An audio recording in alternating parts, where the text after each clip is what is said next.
Pero es muy importante, estamos comenzando el capítulo 5, pero entendemos que el capítulo 5 continúa narrando la historia de lo que viene sucediendo, al menos desde hace un capítulo antes, al menos desde el inicio del capítulo 4. Y no, como le digo, no le quiero adelantar, pero quiero que lo tenga en mente para pedirle que se ponga en pie y busque ahí Marcos capítulo 5 y lo tenga en mente cuando estemos haciendo la lectura. Sea que usted estuvo acá la semana pasada o no, Marcos capítulo 5 estaremos iniciando hoy y vamos a hacer la lectura de ese texto conforme a lo que nos sigue enseñando ese pasaje. Marcos capítulo 5, vamos a estar leyendo los versículos del 1 al 20. Marcos capítulo 5, versículos 1 al 20.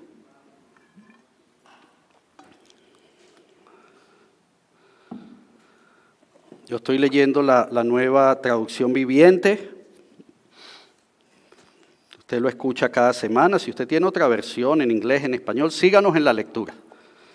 La palabra de Dios, en diferentes versiones. Marcos capítulo 5, versículos 1 al 20.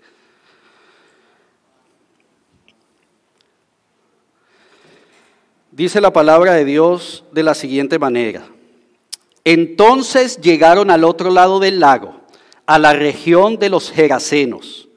Cuando Jesús bajó de la barca, un hombre poseído por un espíritu maligno salió de entre las tumbas a su encuentro. Este hombre vivía en las cuevas de entierro y ya nadie podía sujetarlo, ni siquiera con cadenas.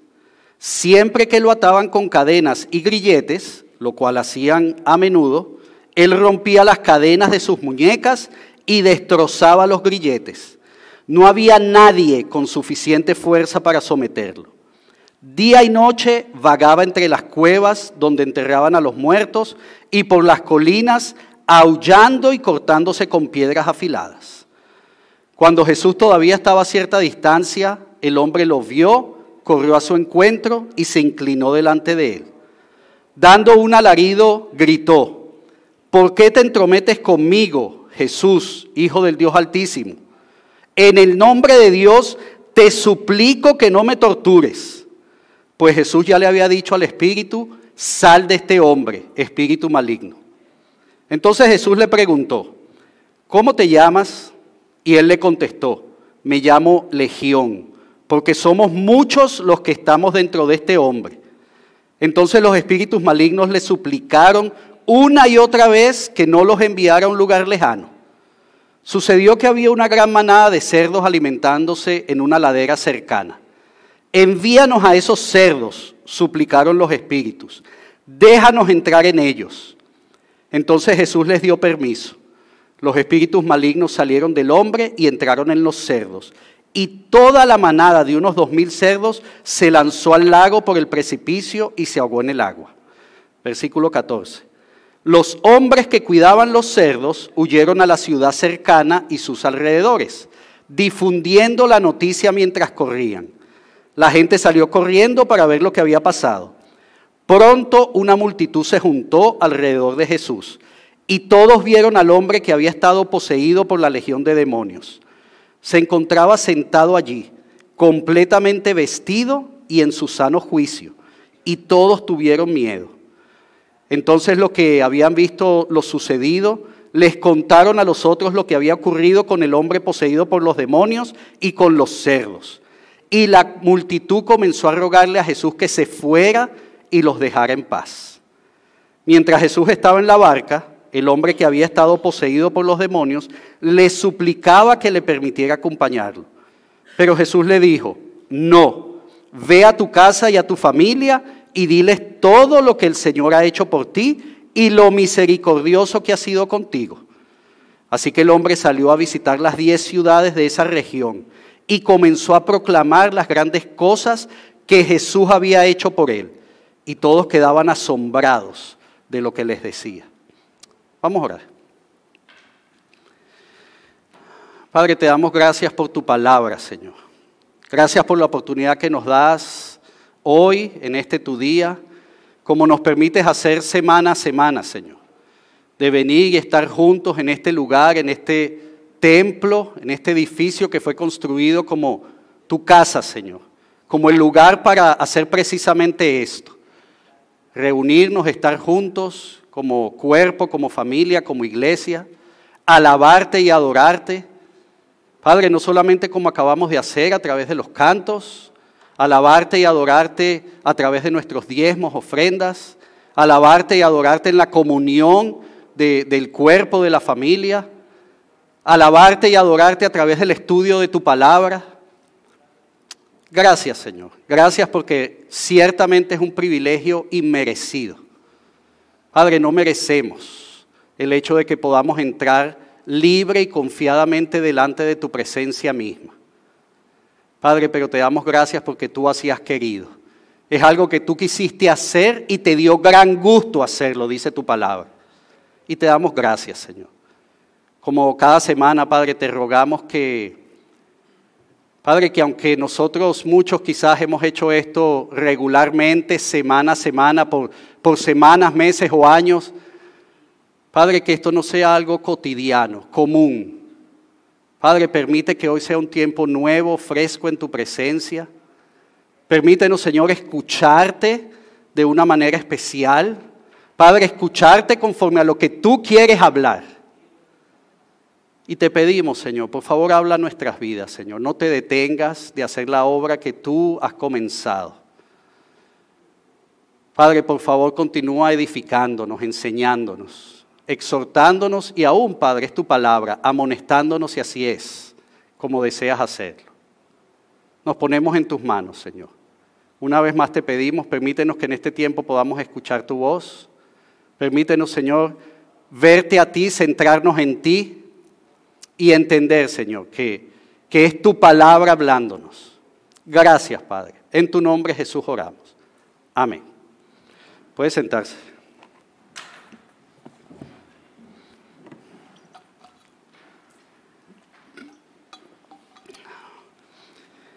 El título de la predicación en esta tarde es Verdaderos discípulos. Verdaderos discípulos. Y ahora sí permítame tomar algunos minutos. No quiero tomar mucho tiempo, pero es necesario ponernos en contexto. Por más que podamos quizás tener claridad para los que estamos asistiendo regularmente, los que estamos siguiendo el estudio del Evangelio según lo narra Marcos, podemos entender quizás los primeros versículos que acabamos de leer, pero permítame volver a ir refrescar un poco nuestra memoria y en beneficio también de quizás los que no han estado presentes o no estuvieron presentes la semana pasada, las últimas semanas, pues saber dónde estamos. Porque el predicador la semana pasada comenzó diciendo que el capítulo 4 termina precisamente luego de una jornada ardua, fuerte del ministerio de Jesús. Y él dijo esto porque si nosotros vamos más atrás del texto que fue predicado la semana pasada, que fue la última parte del capítulo 4, nosotros podemos leer incluso lo que había sido ese día. Jesús enseñando a multitudes a través de parábolas, enseñando algunos aspectos del reino de Dios, del reino de los cielos. Un día completo. Sin embargo, a nosotros nos tomó al menos unas 3 predicaciones antes de la predicación de la semana pasada, para poder nosotros escudriñar lo que Jesús enseñó en ese día. Nosotros poder quizás entender ese detalle. Y yo confío en Dios que así sea, que Él nos haya permitido entender. Así que yo no creo que fue una exageración de parte de Saúl, el predicador, al decir que fue un día arduo, extenso, cuando llegamos ahí al final del capítulo 4. Un día incluso en el que podemos entender, por lo que dice el final del capítulo 4, que después de ese día largo, tampoco es que hubo mucho descanso para Jesús. Tampoco es que pudo descansar completamente. Estaba descansando aparentemente, muy tranquilo, y vinieron y lo despertaron, ¿se acuerda? Había una gran tormenta, y vinieron y lo despertaron. Y de esa manera comienza el texto que nosotros acabamos de leer. Como dice capítulo 5, versículo 1, lo tiene ahí en la presentación. Entonces llegaron al otro lado del lago, a la región de los Gerasenos. Después de todo este día largo, y perdóneme que vuelva ahí una vez más, después de todo este día largo, Jesús agotado, Jesús con deseos de descansar y no lo dejaron quizá descansar tanto, la noche con tormenta, Recuerdo incluso, me viene a la mente en este momento que incluso el predicador nos dijo, Saúl nos dijo, esa almohada en la que dormía y ese lugar donde estaba durmiendo él quizá no era el mejor. Después de todo eso, llegan al otro lado del lago y así comienza el versículo 5. ¿Y qué continúa diciendo? Capítulo 5, versículo 2. ¿Qué continúa diciendo? Cuando Jesús bajó de la barca, un hombre poseído por un espíritu maligno salió de entre las tumbas a su encuentro. Si usted lee este versículo en otras versiones de la Biblia en español, dice que enseguida, en ese mismo momento, se le apareció un hombre que estaba poseído por espíritus impuros, malignos, inmundos, dependiendo de la versión que usted lea. Y en los próximos 3 versículos, de hecho, inmediatamente se nos empieza a dar una explicación de quién es este hombre. Yo le voy a pedir que vaya a la palabra, no lo tiene ahí en el texto, en la presentación, pero vuelva conmigo a la palabra para poder resaltar nuevamente quién era este hombre que se le acercó inmediatamente a Jesús apenas él se bajó de la barca. Versículos 3 al 5 dice que era un hombre que vivía en las cuevas de entierro, o sea, en los lugares donde enterraban a las personas, un hombre que nadie podía sujetar ni siquiera con cadenas. Siempre que lo ataban con cadenas y grilletes, lo cual hacían a menudo, él rompía las cadenas de sus muñecas y destrozaba los grilletes. Final del versículo 4 dice, no había nadie con suficiente fuerza para someterlo. Nadie era tan fuerte como para dominarlo, dicen algunas otras versiones. Versículo 5, día y noche vagaba entre las cuerdas donde enterraban a los muertos y por las colinas aullando y cortándose con las piedras.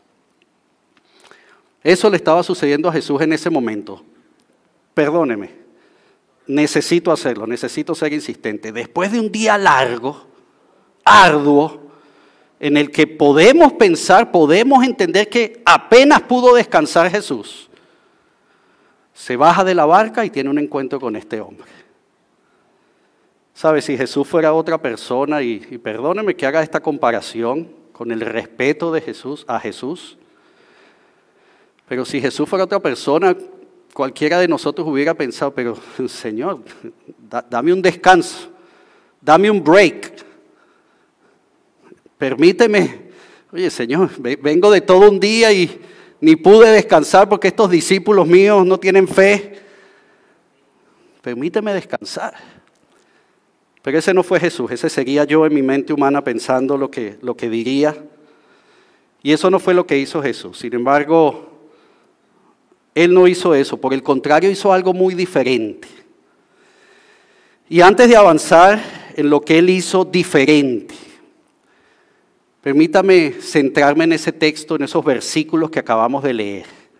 Porque antes de entender la profundidad de lo que Jesús hizo, de quién es Jesús y de lo que hizo, nosotros necesitamos entender con claridad lo que el texto nos está diciendo. Y más que entenderlo, creerlo. Nosotros necesitamos creer que lo que dicen los versículos 3 al 5 es real. Y por favor escúcheme que no estoy diciendo necesitamos entender, estoy haciendo énfasis en la palabra creer. Mi pregunta para usted sería, ¿cree usted lo que estaba sucediendo en ese momento? ¿Cree usted en este tipo de manifestaciones espirituales que la Biblia nos habla muchas veces y que son reales? ¿Lo cree? Nuevamente, no le estoy preguntando si lo entiende. Pudiéramos tener otra serie de predicaciones para buscar entender muchas cosas. Le estoy preguntando si usted lo cree, porque eso es lo que la palabra me dice que está sucediendo. Puede que no conozcamos mucho, puede que no entendamos mucho, pero creemos que eso es real, que eso sucede tal como la Biblia nos está diciendo que sucede. ¿Sabe? Porque si no es así, mejor no avancemos en el texto. Si no creemos en eso, tenemos nuestras dudas, mejor no avancemos, porque muchas veces muchos de nosotros podemos creer 100% que Dios es real, que el bien es real, pero ¿qué tanto conocemos acerca o qué tanto creemos acerca del mal? Yo creo en un Dios que es todopoderoso, que todo lo conoce. Un Dios que está en todas partes. Hay unas palabras para eso: omnisciente, omnipotente, omnipresente. Yo creo en ese Dios. Pero a veces cuando escuchamos la contraparte en el mal, bueno, yo no sé si eso es así, o eso era así en ese momento, pero hoy eso es un poco diferente. Iglesia, nosotros tenemos que entender lo que nos dice el texto, porque lo que estamos leyendo es 100% real. Y si usted me permite parafrasearlo una vez más, era un hombre que nadie podía sujetar, que ni siquiera con cadenas. Yo creo haber escuchado cuando estábamos cantando Sublime Gracia que usted dijo que el Señor rompió nuestras cadenas. Hay un canto hermoso también que se llama Hay libertad. Rompió mis cadenas, me dio vida eterna. Este hombre no podía ser sujetado ni siquiera con cadenas. Siempre que lo ataban, él las rompía. No había nadie con suficiente fuerza para someterlo. Día y noche estaba por ese lugar vagando, aullando. Iglesia, antes de avanzar, permítame decirle algo que yo confío en Dios que usted conozca y crea. Iglesia, Satanás es real. Es real. Existe. Está haciendo cosas que le ha sido permitido hacer. Mucho de lo que leemos en la Biblia, por no decir todo, mucho de lo que leemos en la Biblia sigue existiendo. Los demonios son ángeles caídos que están bajo el dominio, bajo la sombra de Satanás. Y usted puede ir a la palabra. Si usted quiere conocer un poco más de eso, le recomiendo lea Isaías 14, lea Ezequiel capítulo 28. Y por eso Dios en su palabra, y nosotros lo hemos estudiado ya aquí como iglesia, nosotros estudiamos la carta que escribió Pedro, Dios en su palabra, en la carta a Pedro, primera carta de Pedro, capítulo 5, versículo 8, nos dice que seamos prudentes, que tengamos cuidado, que estemos alertas, que seamos sobrios. De hecho, dice otra versión, no sé si sobrio se entiende muy bien, pero que estemos alertas. ¿Sabe por qué? Porque el diablo anda como león rugiente, buscando a quien devorar, dice la palabra. Nosotros estudiamos también, no sé si usted lo recuerda, en Efesios, también Dios a través de Pablo nos dice al final de la carta escrita por Pablo a la iglesia en Éfeso, capítulo 6, nos dice que nosotros deberíamos ponernos un tipo de armadura. No para salir por ahí a pelear con nadie, porque el texto claramente lo que dice es para que podamos resistir el ataque del enemigo. Lo hemos estudiado Pedro, hemos estudiado Efesios. Y quizás hoy en día, iglesia, no vemos hombres rompiendo cadenas. No vemos hombres haciendo cosas que muchas veces en la palabra leemos que sucedía y que sucede. Pero lo que sí leemos, y es real, es que Satanás sigue usando la misma estrategia que él ha usado desde el principio de la creación. Y perdóneme usted que lo diga de esta manera, ¿no? De verdad no quisiera decir ni perdón, porque estamos hablando de Satanás. Es que él no es ni siquiera creativo para usar ninguna otra estrategia. En el libro de Génesis, en los primeros versículos, esa fue la manera en cómo se le acercó al ser humano por primera vez, a través de el engaño. ¿Se acuerda usted la historia? Génesis capítulo 3. Entonces se le acerca la serpiente a la mujer y, entonces es que no pueden comer de los árboles del Edén. Eso es lo que dice el texto. Y la mujer le dice, no, podemos comer de todo lo que... Hay un solo árbol que no podemos comer. Oye, no pueden comer de ese árbol. Sí, no podemos comer de ese árbol porque Dios nos dijo que no comía. No, lo que pasa es que ese árbol, si ustedes comen, van a ser como él. Engaño, y es lo mismo que sigue haciendo hoy en día. Engaño. Esa estrategia de Satanás es la misma que tenemos hoy. ¿Que tú crees que eso que estás haciendo no está malo? No vale, no. Eso es legalismo. No. Eso no está malo. Esa es esa iglesia que te dice eso. Eso no está malo. Que tú lo que estás haciendo es reuniéndote con un grupo y estudiando la Biblia. Eso no está malo. Eso está bien. Que lo que tú estás haciendo es sirviendo al prójimo. No, eso no está malo. Susurros de engaño. Y eso es lo que leemos en la palabra que estaba sucediendo en ese momento. Una persona con espíritus malignos se acerca a Jesús. ¿Sabe? Y solo creyendo esto, iglesia, nosotros podemos avanzar en el texto. Solo entendiendo lo que la palabra en realidad nos está diciendo, podemos nosotros conocer lo que Jesús nos enseña. Si usted me permite, volvamos al texto y veamos qué es lo que nos enseña.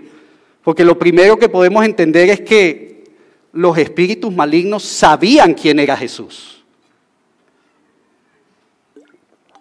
El hombre se le acerca y él sabía quién era Jesús.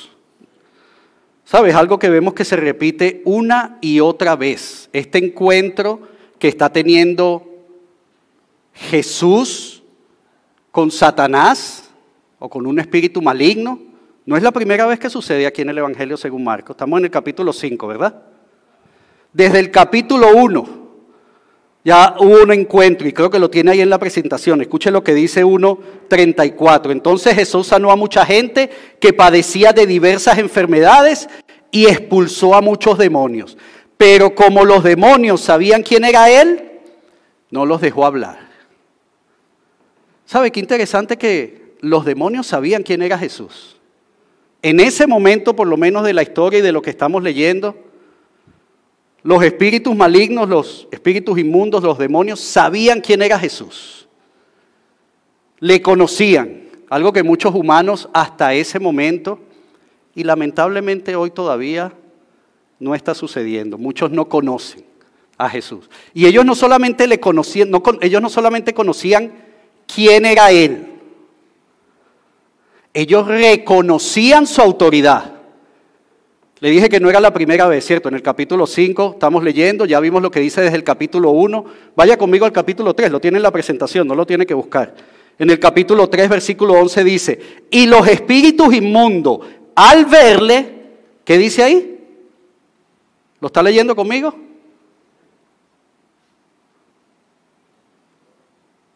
Estamos en otra versión, perdone que yo tengo otra versión. Vamos a leerlo como dice ahí. Y cuando los espíritus que estaban poseídos por espíritus malignos lo veían, ¿qué dice ahí? Los espíritus, ¿qué hacían?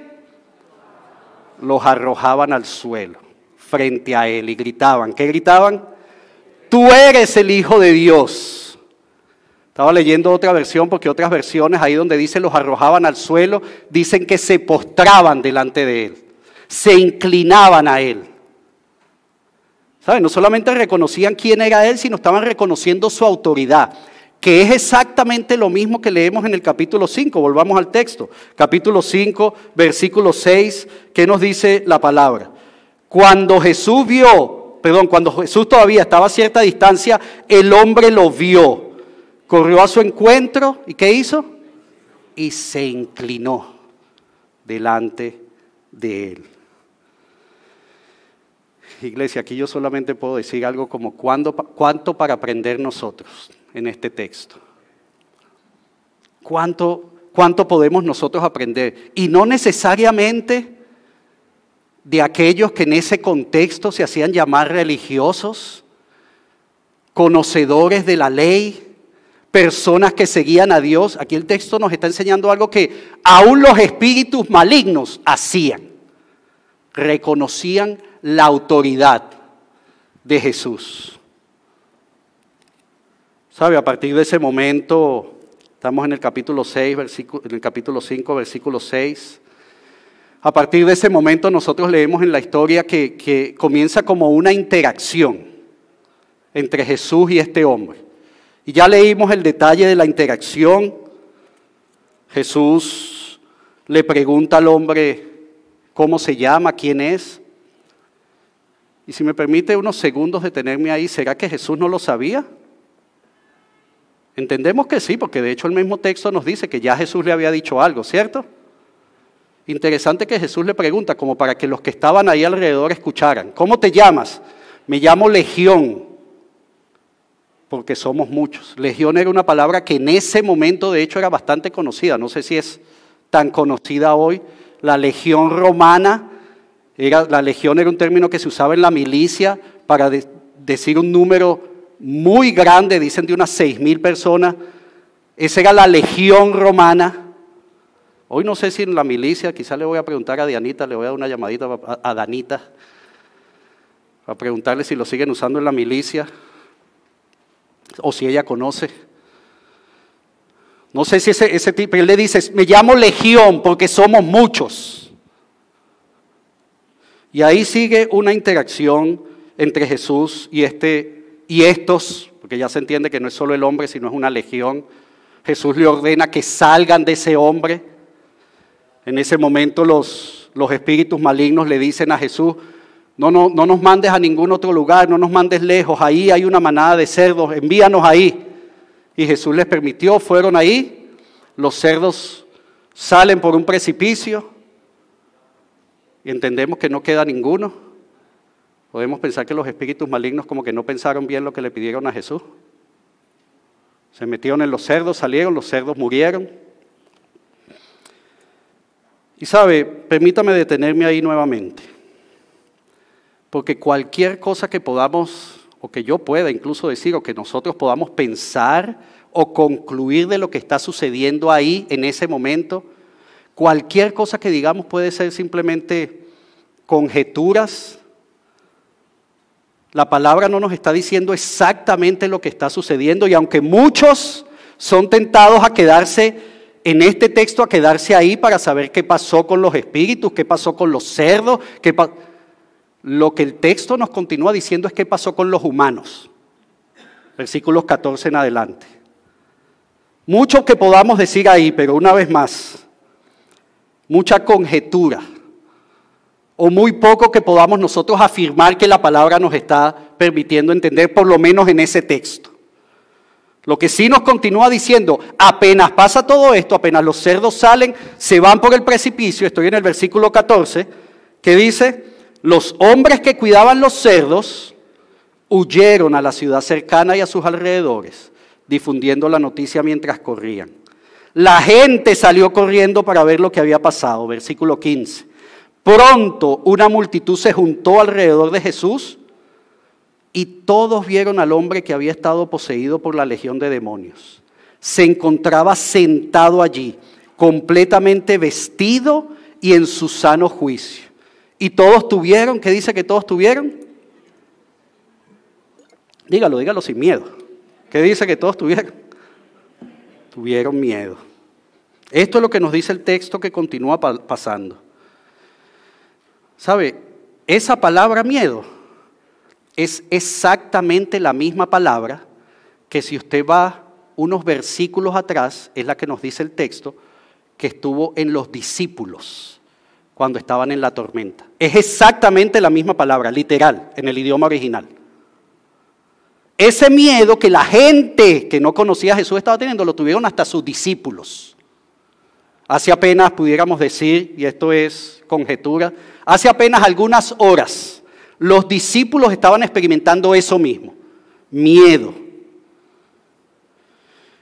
¿Sabe? Y aunque quisiera profundizar un poco más ahí nuevamente, no lo voy a hacer por varias razones, por razón de tiempo, pero por razón también porque el predicador la semana pasada lo hizo muy bien. Él nos habló con mucha claridad esto de tener temor, cuál realmente es lo que el texto nos estaba diciendo en cuanto al miedo que estaban experimentando. Sin embargo, sí permítame resaltar algo que el predicador dijo, y lo quiero decir textualmente, el por qué tenían temor, por qué tenían miedo. El predicador nos dijo, se dieron cuenta, ellos tenían miedo porque se dieron cuenta que estaban en medio de alguien que era completamente diferente a ellos. También nos dijo, se dieron cuenta que estaban enfrente de Dios y estaban enfrente de la segunda persona de la Trinidad. tuvieron miedo. ¿Sabe? Una sensación o un sentir, una emoción, un sentimiento que estaba presente ahora en muchos otros. Tuvieron miedo.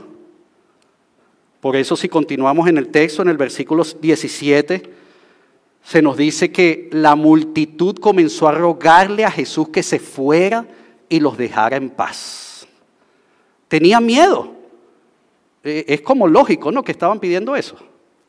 ¿Le parece a usted? Perdóneme, pero yo lo estoy diciendo así como con un poco de sarcasmo. A mí en lo personal no me parece tan lógico. Si usted va a los versículos anteriores, nos dice que ellos vieron al hombre que estaba poseído por el espíritu maligno sentado, vestido completamente y en su sano juicio. Y por más que yo pueda entender que ellos tuvieron miedo, lo que le dijeron fue: Jesús, vete de aquí. Oye, Jesús, tengo miedo, pero oye, ayúdanos. Hay otros más que están así también, o aquí están pasando muchas cosas extrañas. Jesús, qué bueno que llegaste. Perdónenme, una vez más, es una opinión personal. Porque lo que el texto nos dice, versículo 17, es que la multitud comenzó a rogarle a Jesús que se fuera y los dejara en paz. Y nuevamente, permítame regresar solamente a algunos versículos. No quiero ser repetitivo. Pero pudiéramos darle explicación, pudiéramos buscar explicación a esto. Y he escuchado a muchos que dan tantas explicaciones. No voy a opinar sobre eso, si es correcto o no es correcto. Quizá usted ha escuchado alguna de estas. Pero es que 2,000 cerdos, eso significaba una riqueza, eso era una empresa. Y entonces Jesús vino a dañar la economía de ese lugar. O Jesús empezó a hacer algunas cosas que ellos no estaban interesados en conocer. Tantas cosas que pudiéramos decir que pudieran estar sucediendo en ese momento, y por qué las personas le estaban pidiendo a Jesús que se fueran, por qué las personas le estaban teniendo temor y le estaban pidiendo a Jesús que se fuera. Pero permítame repetirle y otra vez una opinión personal, lo que yo puedo pensar que estaba sucediendo, y digo repetirle porque lo acabo de decir conforme lo escuchamos la semana pasada. Quiero pensar, quiero entender que el texto me está diciendo que esa multitud de personas se dio cuenta lo mismo que se dieron cuenta los discípulos, y por eso tuvieron temor. ¿Quién es este que hasta las olas y los vientos le obedecen? Estas personas que no tenían a Jesús tuvieron miedo. No te queremos aquí. ¿Quién es este que esta persona que nunca pudimos controlar, que nadie tenía fuerzas para controlar, ahora vino él y lo controló? ¿Sabe? Pudiera ser, humanamente hablando, pudiera ser una reacción entendible, la respuesta de ese miedo. Sin embargo, permítame decirlo de esta manera porque así lo creo. Gloria a Dios por su palabra. Sin embargo, qué bueno que su palabra no nos deja con especulaciones, no nos da lugar muchas veces para especulaciones, porque ese mismo sentir que tuvo la gente y esa misma respuesta que pudiéramos decir que tuvo la gente, nosotros vemos la contraparte en este hombre que fue sanado por Dios. De hecho, si usted lee el versículo 17 y leemos el 18, no sé si tengo el 18 en la presentación, gracias Danielita. Fíjense lo que dice el 18. Jesús como que les hizo caso. Extrañamente aquí leemos que Jesús como que no reaccionó de ninguna manera, sino les hizo caso, porque ya está en la barca.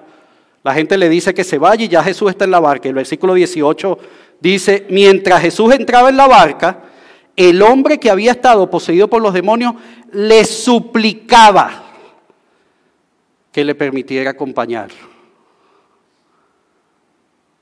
Nosotros acabamos de leer en el versículo 17, si no me equivoco, que la multitud le rogaba a Jesús que se fuera. ¿Lo leyó usted conmigo? Es la misma palabra. Por alguna razón la Biblia, las diferentes versiones de la Biblia usan dos palabras diferentes, rogar y suplicar, aunque es lo mismo.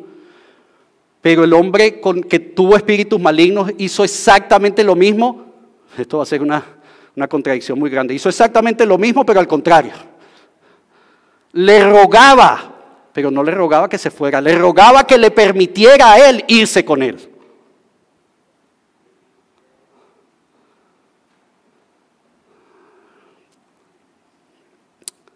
Una vez más, permítame pensar con mi mente y permítame compartir lo que yo puedo entender muchas veces en mi mente, humanamente hablando. Nosotros pudiéramos pensar, bueno, es que este hombre fue el que recibió el milagro de Dios. Y él estaba convencido de que estaba con Dios y quería ir con él. En cambio la multitud no le conocía, no sabía. El texto nos dice que muchos estaban ahí cuando todo esto estaba sucediendo, ¿verdad? Que muchos fueron testigos presenciales de ese milagro, ¿cierto? ¿Lo leímos juntos? ¿Sabe? Aquí me gustaría yo detenerme y hacer una pregunta. Porque muchas veces pensamos, no, es que yo nunca he recibido ese milagro de parte de Dios, o un milagro así. Pero ¿será que usted ha sido testigo de algún milagro de parte de Dios? Que Él haya hecho en algún momento, en alguna ocasión con alguien. ¿Será que usted puede contarse como un testigo de algo que Dios ha obrado que uno no puede sino decir eso fue Dios? Esa es la mano de Dios. ¿Será posible? Yo quiero pensar que sí. Yo quiero pensar que en algún momento nosotros hemos sido testigos del mover de Dios de forma milagrosa. Y sabe, aquí es donde, aparte de hacerle la pregunta, le pido que usted considere bien la respuesta.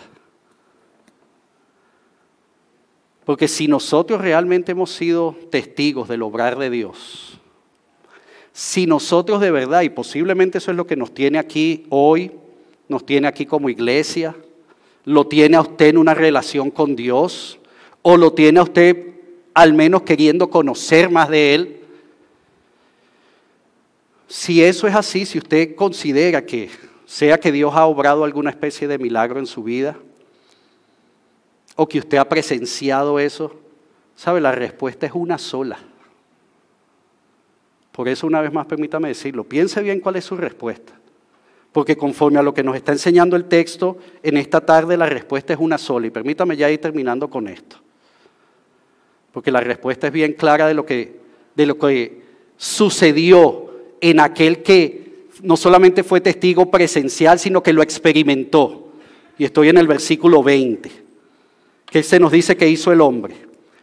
Así que el hombre salió a visitar las 10 ciudades de esa región y comenzó a proclamar las grandes cosas que Jesús había hecho por él. Y todos quedaban asombrados de lo que les decía. ¿Sabe? ¿No fue esto lo que le dijo Jesús que hiciera? ¿No fue eso lo que le dijo Jesús que hiciera a este hombre?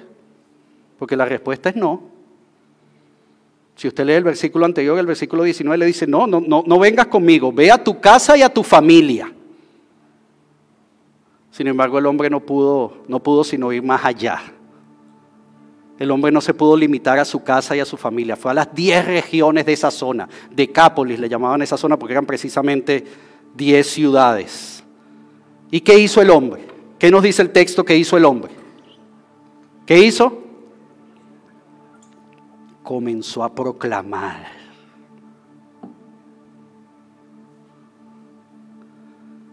¿Sabe que esa palabra proclamar es la misma que ya estudiamos aquí en Marcos capítulo 1, versículo 38? Cuando Jesús le dijo a sus discípulos, vámonos de este lugar porque yo he venido a proclamar las buenas nuevas. A eso he venido. ¿Sabe que esa es la misma palabra que usó Jesús para sí mismo? El hombre comenzó a hacer lo que Jesús dijo, que era la razón por la cual había venido. Y nuevamente, permítame seguir quitando quizás argumentos que nosotros pudiéramos tener. Bueno, pero ese Jesús que vino para eso. Capítulo 1, versículo 38, Jesús está diciendo, para eso yo vine, para proclamar. 2 capítulos más adelante, capítulo 3, Jesús está llamando a sus discípulos. Y lo estudiamos ya. Estoy hablando de capítulos que ya hemos estudiado, pasajes que hemos estudiado. En el capítulo 3, Jesús está llamando a sus discípulos. ¿Y qué les dice a sus discípulos? Vengan, ustedes van a ser mis discípulos para que estén conmigo y para que proclamen las buenas nuevas. Así que Jesús no se quedó él solo con esa encomienda. Él le dijo a sus discípulos que eso era lo que ellos tenían que hacer. Proclamar las buenas nuevas. Así que si hay alguna pregunta que yo pudiera hacer es, ¿estamos siendo verdaderos discípulos? Porque un verdadero discípulo es el que hace lo que se le encomienda hacer.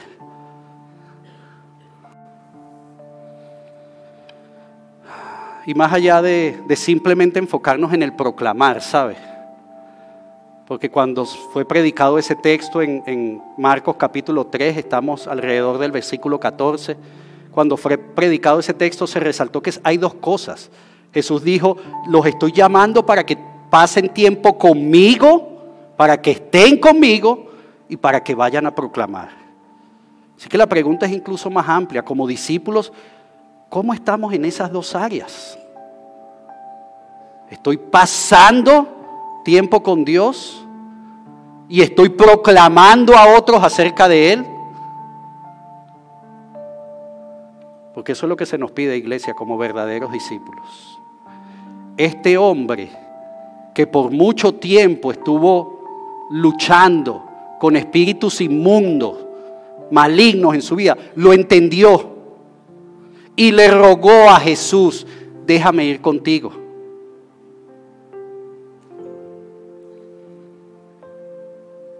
¿Sabe cómo estamos en eso de pasar tiempo con Dios? Y estoy hablando de su vida devocional diaria, estoy hablando de su tiempo de intimidad con Dios. Pero yo confío en Dios, que en este punto muchos, por no decir todos, entendamos que eso es una parte. Es pasar tiempo a solas con Dios y es pasar tiempo como cuerpo, como familia.